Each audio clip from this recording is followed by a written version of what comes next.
கிட்டத்தட்ட ஒரு வாரத்திற்கு இல்ல 10 நாளைக்கு வெளுத்து வாங்க போகும் மழை அப்படின்லாம் நியூஸ் பார்க்க முடியுது. அந்த அளவுக்கு மழை இருக்குமா? இந்த வடகிழக்கு காற்றுங்கிறது கிட்டத்தட்ட ஏப்ரல் 15 வரலும் இருக்கும். ஸோ கடல் சார்ந்தே உங்களுக்கு நிகழ்வுகள் இதான வரும். தாழ்வு நிலை வரும் மழை கொடுக்கும். மார்ச் 2008 பயங்கர மழை பெஞ்சுது. மார்ச் மாசமே நல்ல மழையெல்லாம் இருந்தது. அப்புறம் ஏப்ரல் 15க்கு அப்புறம் கொஞ்சம் கொஞ்சமா நிலை மாறி நிலப்பகுதியெல்லாம் ஒன்றும் பெருசாக இல்லை. அடுத்த நாள் கூட பாருங்கள், இது 10ஆம் தேதி காலை வரல 9லேருந்து 10 பாருங்க, இங்கெல்லாம் மழையெல்லாம் பெருசாக இல்லை. கேரளாவில் மாத்திரம் கொஞ்சம் இருக்குது. ஏன்னா இந்த காற்றெல்லாம் பட்டு மலை மீது பட்டு அங்கெல்லாம் அது ஒரு ஏற்றம் கொடுத்து அந்த மாதிரி தானே ஒரு சில இடங்களில் ஒரு மழை நல்ல மழை வருது. அந்த மாதிரி போட்டு தமிழகத்தை பொறுத்தவரை இந்த கடல் காற்றுன்னு ஒன்று இருக்குது. அது 10:30 மணிக்கு முன்னாடி தொடங்கியதுன்னா பிரச்சனை கிடையாது, இயல்பு இருக்கும். எந்த அளவுக்கு தாமதப்படியோ அந்த அளவுக்கு உயரும். இப்போ வரலும் உங்களுக்கு இந்த கடல் காற்று தான் வந்துட்டு இருக்கு. இந்த நிலை வரும்போது மேற்கு திசை காற்று வரும்போது ஏப்ரல் 15க்கு மேலே போகும்போது காற்றினுடைய திசையும் இல்ல வேகமும், குறிப்பாக காற்றினுடைய வேகம் எந்த மாதிரி இருக்கும்? சைக்ளோன் வந்தா கூட அது எங்கேனும் அப்படிதானே உருவாகும். சம்டைம்ஸ் வரும். ஏப்ரல் மேல வரக்கூடியதெல்லாம் ரொம்ப நேரம் நம்மளுக்கு வந்திருக்கு. வந்தாலும் பொதுவாக அதெல்லாம் என்ன பண்ணோம்னா, வேலை வேண்டுமா? ப்ளூ ஓஷன் இருக்கிறது. 10th 12th டிப்ளமோ டிகிரி படித்தவர்களுக்கு உணவு, தங்குமிடம், இஎஸ்ஐ, பிஎஃப் இன்சூரன்ஸ் உள்ளிட்ட சலுகைகளுடன் அனுபவத்திற்கேற்ற நல்ல சம்பளம் 15,000 முதல் 30,000 வரை. பெண்களுக்கு முன்னுரிமை. 2,000க்கும் மேற்பட்ட வேலை வாய்ப்புகள் உள்ளன. இப்போதே தொடர்பு கொள்ளுங்கள். Blue ocean.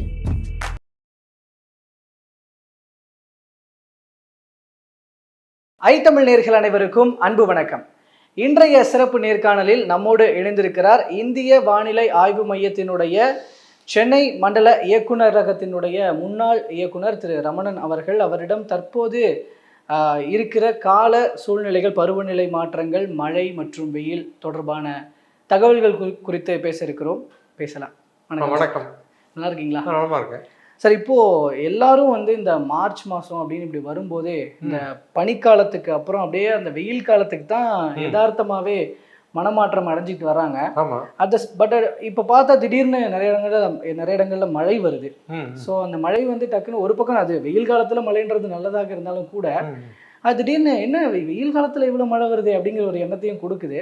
ஸோ அந்த வகையில் இப்போ இருக்கிற இந்த மழை நிலவரங்கள், இந்த மழைக்கான காரணங்கள் பற்றி இப்போ இருக்கிற நிலவரத்துல இருந்து ஆரம்பிச்சு அப்படியே போயிடலாம்னு நினைக்கிறேன். அதாவது இந்த காற்று வடகிழக்கு காற்றுன்னு சொல்றோம் இல்லையா, அது உங்களுக்கு அக்டோபர் 15 வாக்கில் அந்த டைம்ல தொடங்கி இந்த வடகிழக்கு காற்றுங்கிறது கிட்டத்தட்ட ஏப்ரல் 15 வரலும் இருக்கும். ஸோ கடல் சார்ந்தே உங்களுக்கு நிகழ்வுகள் இதான வரும். தாழ்வு நிலை வரும் மழை கொடுக்கும். மார்ச் 2008 பயங்கர மழை பெஞ்சுது. மார்ச் மாசமே நல்ல மழையெல்லாம் இருந்தது. அப்புறம் ஏப்ரல் 15க்கு அப்புறம் கொஞ்சம் கொஞ்சமா நிலை மாறி காற்றின் திசை மாறிவிடும். கிழக்கு திசை காற்று இருக்காது, முற்றாக மேற்கு திசைன்னு காற்று வீச ஆரம்பிச்சிடும். ஸோ அந்த நிலை வரும். அப்போ மழையை பார்க்கணுன்னாக்க மேற்கு திசையை தான் நீங்கள் பார்க்கணும், கிழக்கு திசையை பார்க்கக்கூடாது. ஓகே. இப்போலாம் கொஞ்சம் கிழக்கு திசையிலேருந்து தான் கடந்த சில நாட்கள் முன்பு அந்த மழையெல்லாம் வந்தது. இப்போ கூட ஒரு தாழ்வு பகுதி உருவாருக்குன்னு மத்திய வங்கக்கடல் பகுதியில் இருக்குன்னு வானிலை மையம் கொடுத்துருக்கு. ஸோ அதுதான் அந்த சுழற்சி தான் நீங்கள் பார்க்குறீங்க. இது அது இப்போ ஆழ்ந்த காற்றழுத்த தாழ்வு பகுதியா இப்போ மாறி இருக்குன்னு இருந்தாலும் உங்களுக்கு இது அப்படியே ஒரு நிலை மாறிடும். அதுக்கப்புறம் கடல் சார்ந்த நிகழ்வு இருக்காது. இப்போ வரலாம் நம்ம கிழக்குலேருந்து பார்த்துட்டு இருந்தோம் மேகங்களை, மேற்குலேருந்து பார்க்கக்கூடிய காலம் வந்துடும். Okay okay. ஸோ அதனால் அப்புறம் இடியுடன் கூடிய மழை வருதா, வெப்பச்சலனம் மூலம் வருதா, மேற்காக தான் பார்ப்போம். ஸோ அந்த நிலை தான் வரும். பெரிய மழையெல்லாம் இப்போதைக்கு கிடையாது. பெருமழை நிகழ்வுகளை எதிர்பார்க்க முடியாது. வெப்பச்சலனம் மூலம் வரும்போது கூட இடியுடன் கூட மழை ஏதோ ஒரு இடத்துல கொஞ்சம் கூட இருக்குமே தவிர பெருசாக இருக்காது. அந்த காலகட்டங்களில் அதிகமாக மழை பெறும் பகுதின்னா அது கேரளா அதெல்லாம் வரும் இல்லையா, அதெல்லாம் ஜூனுக்கு அப்புறம் தான். அதாவது இந்த தென்மேற்கு பருவமழை தொடங்கும் போது தான். Okay okay. ஆமாம். Okay sir. இப்போ இந்த ஆழ்ந்த காற்றழுத்த தாழ்வு பகுதி இப்போ உருவாகி இருக்குங்களா? ஸோ இது இதுக்கான காரணம் என்ன? இது எந்த அளவுக்கு போகிறதுக்கான வாய்ப்பு இருக்கு? இது பொதுவாக கிழக்கு திசையில ஏதாவது ஒரு நிகழ்வுகள் வந்துட்டே கொண்டு இருக்கும். அந்த மாதிரி வந்திருக்குது. இது காற்று திசை மாற போகிறது. இப்போ கூட பார்த்தா பெரிய மழையெல்லாம் உங்களுக்கு கடல் பகுதியில் தான் இருக்கு பாருங்க. நிலப்பகுதியெல்லாம் ஒன்றும் பெருசாக இல்லை. அடுத்த நாள் கூட பாருங்க, இது 10ஆம் தேதி காலை வரல 9லேருந்து 10. பாருங்க இங்கெல்லாம் மழையெல்லாம் பெருசாக இல்லை. கேரளாவில் மாத்திரம் கொஞ்சம் இருக்குது. ஏன்னா இந்த காற்றெல்லாம் பட்டு மலை மீது பட்டு அங்கெல்லாம் அது ஒரு ஏற்றம் கொடுத்து அந்த மாதிரி தானே ஒரு சில இடங்களில் ஒரு மழை நல்ல மழை இருக்காங்க வாய்ப்பு உண்டு. தமிழகத்தை பொறுத்தவரைக்கும் பெருசாக ஒரு பெரிய மழை நிகழ்வுலாம் இல்லை. இது லேசான மழை தான். இந்த மஞ்சள் கலர்னால் உங்களுக்கு 1 மில்லிமீட்டர் அந்த அளவுக்கு தான் வரும். ஸோ அதனால் லேசான மழை தான் காட்டுறது, ஒரு பெருசாக இல்லை. அதே மாதிரி மற்ற நாள்லாம் பார்த்தோம்னா ஒன்றும் குறைஞ்சி தான் போகிறது. ஒன்றும் பெருசாக நம்ம எதிர்பார்க்க அடுத்து ஒரு கிட்டத்தட்ட 1 வாரத்திற்கு இல்லை 10 நாளைக்கு வெளுத்து வாங்க போகும் மழை அப்படின்லாம் நியூஸ் பார்க்க முடியாது. அந்த அளவுக்கு மழை இருக்குமா? இப்போ பாருங்க, இப்போ வந்து இது 12ஆம் தேதி காட்டுறது. ஓகே. ஏதோ ஒரு சில இடத்துல மிதமான மழை காட்டுறது. ஓகே. அப்புறம் மலை பகுதியில் ஏதோ ஒரு இடத்துல ஏதோ கனமழை இருக்குன்னு காட்டுறது. ஸோ அதனால் ஒரு சில இடங்கள் அந்த மாதிரி மழை வரும் அப்படி தான் எதிர்பார்க்கலாம். ரொம்ப அநேக இடங்களில் வரும், பெரும்பாலான இடங்களில் வரும் அப்படின்னு எதிர்பார்க்க முடியாது. ஓகே. ஓரிரு இடங்களில் தான் சொல்ல முடியும். ஒரு இடங்களில் ஒரு சில இடங்கள். அதாவது மழைமானி 100 மழைமானி இருக்குன்னா அதில் 25 மழைமானி வரலும் நம்ம மழை பதிவு பண்ணுறோம்னா ஒரு சில இடங்கள், 24 வரல இருந்ததுன்னா 49 வரல இருந்ததுன்னா ஒரு சில இடங்கள், அதுக்கு மேலே போனால் 75 வரலாம் அநேக இடங்கள், அதுக்கு மேலே போனால் பெரும்பாலான இடங்கள். ஸோ ஒரு சில இடங்கள் ஒரு இரு இடங்கள் அதெல்லாம் மழை எதிர்பார்க்கலாம். அது பெருசாக எதிர்பார்க்க முடியாது தமிழ்நாட்டில். ஓகே. அதுவும் இப்போ போயிட்டு இருக்கிற இந்த சிஸ்டம் மூலமா எத்தனை நாட்கள் வரைக்கும் மழை? இல்லை, அது ஒன்றும் இல்லை. இப்போ சிஸ்டம் பெருசாக கடலில் தான் இருக்கு. நிலப்பகுதியெல்லாம் பெருசாக ஒன்றும் இல்லை. அதுக்கப்புறம் இந்த திசை மாறுறதை இப்போ பார்க்க ஆரம்பிச்சிடுறோம். இப்போ பாருங்க, இந்த இடத்துல தெற்கு அரைக்கோளம் சூரியன் வடக்கு நோக்கி வருவதன் காரணத்தினால தெற்கு அரைக்கோளத்தில் இதெல்லாம் கீழ் திசை காற்று, அவங்களுடைய கீழ் திசை காற்று, சதர்ன் ஹெமிஸ்பியருடைய கீழ் திசை காற்று. சூரியன் கடகரைக்கு வருவதன் காரணத்தினால அந்த காற்று நம்ம பகுதியில் வரும்போது திசை மாறிவிடும். அப்போ தென்மேற்கா மாறிடும். அதுதான் இப்போ பாருங்க, இந்த காற்று கீழ் திசையிலேருந்து இருக்கக்கூடிய காற்று இதான் நிலநடுக்கோடு ஈக்குவேட்டர். ஓகே. ஓகே. இதை கடக்கும் போது காற்றின் திசை மாறுறது பாருங்க. ஸோ அதுதான் தென்மேற்கு காற்று. இப்போ தென்மேற்கு காற்றில் இப்படி தொடங்குற மாதிரி காட்டுறது. அதன் பிறகு பல பகுதிகளில் இந்த தென்மேற்கு காற்று வந்து கொஞ்சம் விரியத்தோடு வந்து கேரளாவில் மழை போய் ஆரம்பிக்கும் இல்லையா, அதெல்லாம் தான் தென்மேற்கு பருவமழைன்னு சொல்கிறோம். அதெல்லாம் ஜூன் மாதம் ஆகிடும். அது ஜூன் மாதத்துல தான் ஸ்டார்ட் ஆகும். ஜூன் மாதம் இல்லை, இப்போ இருக்கிற இந்த மிதமான மழை ஓரிரு இடங்களில் தான் மழை அப்படின்றத சொல்கிறீங்க இல்லைங்களா? ஆமாம் ஆமாம். அது இப்போ தமிழ்நாட்டில் எக்ஸாக்டாக பார்த்தோன்னா எந்தெந்த மாவட்டங்களில் மழை பெறுவதற்கான வாய்ப்பு இருக்குது? ஸோ இப்படி பார்த்தோன்னா ஏதோ இந்த மத்திய மாவட்டங்கள் இந்த மாதிரிலாம் இருக்குது. ஏதோ 4 நாள் மாறிட்டு இருக்கும். அந்த எந்த அளவுக்கு சூடாக வருது, காற்று எந்த திசையில் எந்த வருது, அந்த லோக்கல் ஃபீச்சர்ஸ் தான். பெரிய மழையே கிடையாது. ஒரு இடங்கள்லாம் என்ன அது பெரிய மழையே கிடையாது. ஸோ ஸ்பெசிஃபிக்காக சொல்ல முடியாத பெரிய மழையெல்லாம் எதுவும் கிடையாது. ஏதோ கொஞ்சம் கூட போயின்னா பாருங்கள், ஏதோ டாட்டாக காட்டுறது பாருங்க. இந்த மேற்கு தொடர்ச்சி மலையை ஒட்டிய பகுதியில் அங்கே ஏதான ஒரு பெருமழை கூட ஏதான ஒரு ஊரில் நடக்கலாம். அவ்வளோதான், பெருசாக ஒன்றும் இல்லை. ஓகே. இந்த வெயில் காலத்தில் வர்ற மழை அப்படிங்கிறதுக்கான காரணங்கள் பொதுவாக என்னென்ன மாதிரியாக? இப்போ கடல் பக்கத்துலேருந்து ஒன்றும் வராது, நிலத்துலேருந்து தான் வரும். காரணம் என்னன்னாக்கா, இப்போ வந்து உயர்ந்தபட்ச வெப்பநிலைன்னு சொல்கிறோம், மேக்ஸிமம் டெம்பரேச்சர். அது வந்து பொதுவாக மத்தியான வேலையில் 2-2:45 வேலையில் தான் அது பதிவாகும். சூரியன் உச்சியில் இருந்தாலும் பூமி கிரகித்து கொண்டு வெளிவிடக்கூடிய கதிர்கள்னால தான் அது வெப்பமடைகிறது. அதனால் உச்சி வெயிலாக இருந்தாலும் கிட்டத்தட்ட 2:45 ஆகிடும் அந்த கதிர்கள் வந்து வெப்பமடைகிறதுக்கு. அப்போ தான் இந்த உயர்ந்தபட்ச வெப்பநிலை பதிவு செய்கின்றோம். இந்த உயர்ந்தபட்ச வெப்பநிலை இயல்பு நிலை நார்மல் வேல்யூவில் இருக்கணும்னா இந்த கடல் காற்றுன்னு ஒன்று இருக்குது. அது 10:30 மணிக்கு முன்னாடி தொடங்கியதுன்னா பிரச்சனை கிடையாது, இயல்பு நிலையில் இருக்கும். எந்த அளவுக்கு தாமதப்படியோ அந்த அளவுக்கு உயரும். இப்போ வந்து இப்போ வரலாம் உங்களுக்கு இந்த கடல் காற்று தான் வந்துட்டுருக்கு.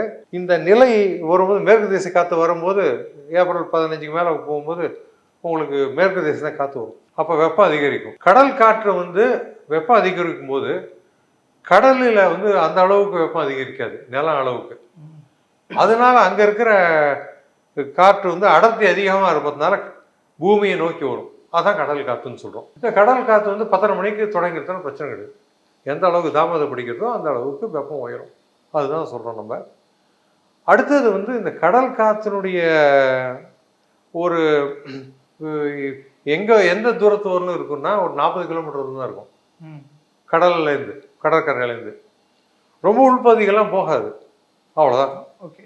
ஸோ அதனால் இப்போ வந்து அதனால என்ன ஆகும்னாக்கா, சென்னையில் இதமான கடல் காற்று இருக்கும், வேலூர்லாம் பயங்கர வெயில் இருக்கும்.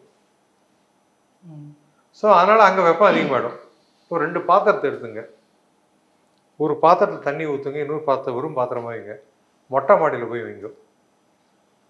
பகல் நேரத்தில் போகும்போது தண்ணி இல்லாத பாத்திரம் வந்து பயங்கர வெப்பம் சூடாக இருக்கும், தண்ணி உள்ள பாத்திரம் மிதமான வெப்பத்தோடு இருக்கும். இரவு நேரில் போங்க, தண்ணி இல்லாத பாத்திரம் சில்லுன்னு குறைஞ்சி போயிருக்கும் வெப்பம், ஆனால் தண்ணி உள்ள பாத்திரம் இன்னும் கொஞ்சம் ரீட்டைனாக இருக்கும், கொஞ்சம் வெப்பம் இன்னும் இருக்கும். சென்னைக்கெல்லாம் தண்ணி உள்ள பாத்திரம், வேலூர் போன்ற இடங்கள்லாம் தண்ணி இல்லாத பாத்திரம். அதனால் இரவு நேரங்களுக்கு ஓரளவு குளிர்ந்துடும், பட் பகல் நேரங்களில் பயங்கர வெயிலாக இருக்கும். ஓகே, பகல் நேரம்னா வெயில் அதிகம், இரவு நேரம்னா கொஞ்சம் குளிர், கொஞ்சம் ரிலேட்டிவ்லி கூலிங்காக இருக்கும். நம்ம இது வந்து ஒரு மிதமாக இருக்கும். ஆனால் இருந்தாலும் கடல் காற்று 10:30க்குள்ளே ஆரம்பிச்சுன்னா நல்லது, 7 மணி நேரம் இருக்கும்.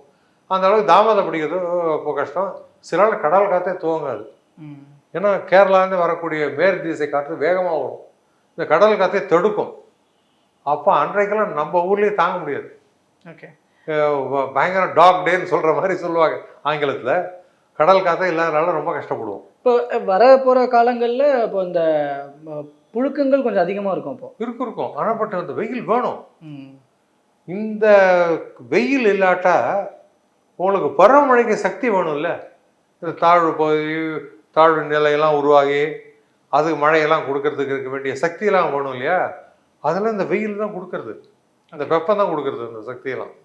இப்போ இருக்க சிஸ்டத்தினுடைய காரணமாக சொல்கிறது வந்து நான் பார்க்கும்போது, நியூஸில் பார்க்கும்போது வளிமண்டல மேலடுக்கு சுழற்சி காரணமாக அப்படின்னு சொல்கிறாங்க இல்லையா?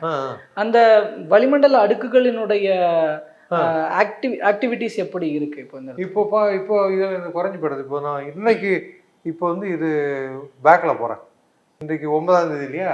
இதான் சுழற்சி பார்க்குறீங்க, சர்க்குலேஷன் தெரியறதா? காற்று பாருங்கள், இப்படி வந்துட்டு இப்படி மேற்கு திசை காற்று வந்து அப்படி தெற்கில் போய்ட்டு சுழற்சி தெரிகிறதா? இதுதான் மேலடுக்கு சுழற்சி. இது 850 மில்லிபார்னா உங்களுக்கு வந்து 1.5 கிலோமீட்டர், 1.5 கிலோமீட்டர் உயரத்தில் இந்த மாதிரி சுழற்சி இருக்குது. அதை தான் காட்டுறேன். ஸோ அது காட்டி அது அப்படி அப்படியே மறைஞ்சி படுறது பாருங்கள், ஒன்றும் பெருசாக இல்லை. ஒரு நாட்டில் அதுக்கப்புறம் காணாயில் பாருங்கள், ஒன்றும் பெருசாக இல்லை. ஸோ இப்போ இதில் வந்துட்டு முக்கியமாக இந்த தற்போதைய அந்த மழை அப்படிங்கிறதெல்லாம் பார்க்கும்போது, இந்த வெயில் காலத்தில் குறிப்பாக இந்த வருஷத்தில் மழை அதிகமாக இருக்கும் அப்படின்னு இந்த வருடத்தினுடைய ஆரம்ப கட்டத்திலேயே இல்லை போன வருடத்தினுடைய நிறைவு பகுதியிலலாம் சில பேர் சொல்லியிருந்தாங்க, சில வானிலை ஆய்வாளர்கள்லாம் சொல்லிட்டு இருந்தாங்க. அப்போ அந்த வகையில பார்க்கும் பொழுது இந்த வருஷத்தினுடைய இந்த வெயில் காலம் இப்போ ஒரு மே மாசம் முடிகிற வரைக்கும் மழையினுடைய அளவு அப்படிங்கிறது கடந்த காலங்களை விட கொஞ்சம் அதிகமா இருக்கும், அந்த மாதிரி ஏதாவது இருக்குங்களா? சரி, நம்மளுக்கு வந்து இந்த காலங்கிறது வந்து பெரிய மழை தரக்கூடிய காலம் கிடையாது. தமிழ்நாடுன்னு எடுத்துட்டீங்கன்னாக்க உங்களுக்கு வந்து மேஜராக 48 விழுக்காடு மழை, கிட்டத்தட்ட 50 பாதி மழை வந்து உங்களுக்கு வடகிழக்கில் காலம் தான் வரும். இல்லை, நான் அந்த கோடைக்கால மழை மட்டும் கேட்குறேன். கோடைக்கால மழைங்கிறது பெரிய மழையே கிடையாது. தென்மேற்கு பருவமழையை வந்து அதாவது அந்த மாவட்டங்கள் அப்படின்னு பார்க்குறீங்கன்னு வச்சுக்கோ, சில மாவட்டங்களுக்கு தென்மேற்கு பருவமழை தான் முக்கியம். இப்போ கோவை மாவட்டம் 50 விழுக்காடு அந்த மாவட்டத்தினுடைய மழை ஜூன், ஜூலை, ஆகஸ்ட், செப்டம்பர் தான். இது தருமபுரி, கிருஷ்ணகிரிலாம் ஆண்டு மழையில் 40 விழுக்காடு மழை தென்மேற்கு பருவமழை காலத்து தான் வரும். ஸோ அந்த மாவட்டத்துக்கு அது ரொம்ப பிரதான முக்கியம். நீலகிரி மாவட்டத்துக்கெல்லாம் பிரதானமான மழை மேற்கு பார்த்த பகுதிகளுக்கெல்லாம் தென்மேற்கு பருவமழை தான்.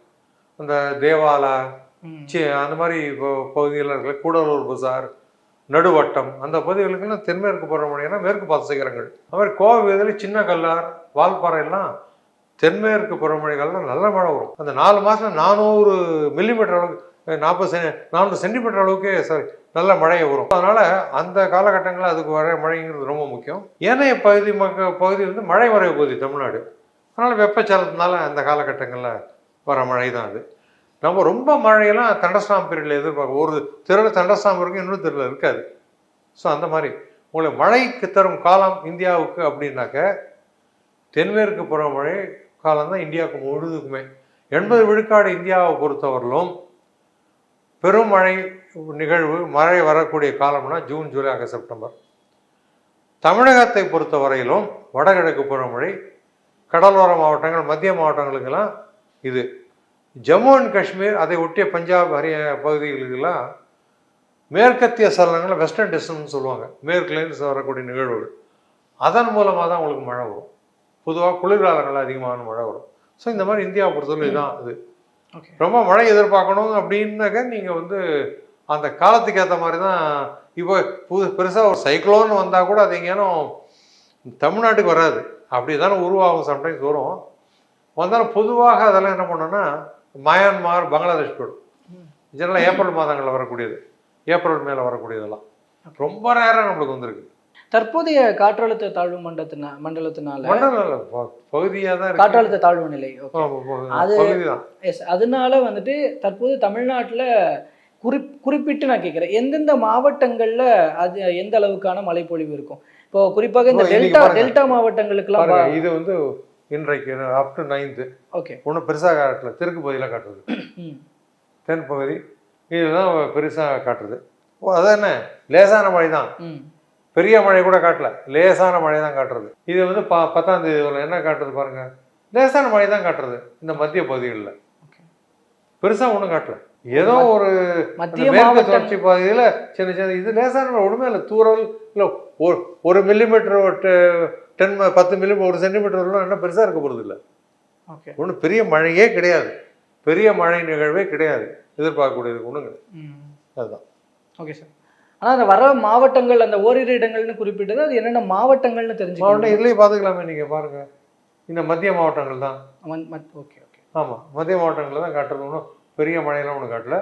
மேற்கு தொடர்ச்சி மழை ஒட்டிய பகுதிகள் கேரளா இந்த சைட்லலாம் ஓரளவு மிதமான மழை, கனமழை ஏதோ காட்டுறது. ஏன்னா அந்த மழையின் காரணமாக ஒரு ஏற்றத்தை கொடுத்து மழை வரும், அவ்வளோதான். கடல் பகுதியில் தான் அதிகமாக இருக்குது மழையெல்லாம், கனமழையெல்லாம்.